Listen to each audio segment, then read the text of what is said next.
Пред споменикот нападнатите борци во Народно-ослободителната војна во кичевското село Кленоец денеска беа одбележани 73 години од борбите за одбрана на слободната територија на Копачка и Дебарца. Со интонирање на македонската химна беше подигнато македонското знаме, а повеќе делегации пред споменикот положија и свежо цвеќе.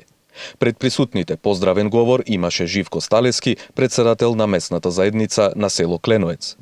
Овој ден е светл ден, поготово за нашето место село Кленоец, каде во 1943 година на 4, 5 и 6 се воделе овде битки и една од најкрвавите битки во Втората светска војна на територијата на нашата татковина.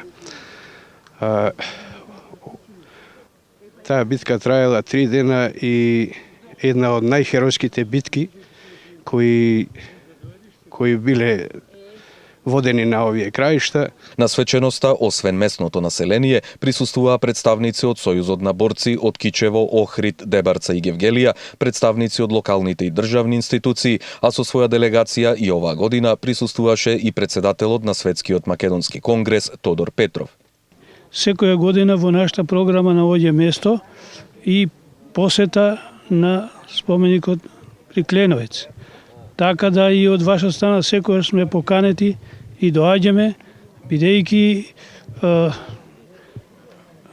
во оваа битка загинува и народниот херој Јосиф Јосифовски, кој е роден и живеел во Гевгелија. Така да не можеме, а да не присуствуваме. Национално-ослободителната и антифашистичката војна на македонскиот народ за време на Втората светска војна заедно со Аснам се круна Илинденското востание од 1903 година и затоа вечна им слава и памјат им на сите загинати кои ги дадоа своите животи за слободата на татковината, за слободата на Македонија. Беа доделени и благодарници за помагателите, а свеченоста заврши со богата културно-уметничка програма од повеќе естрадни уметници.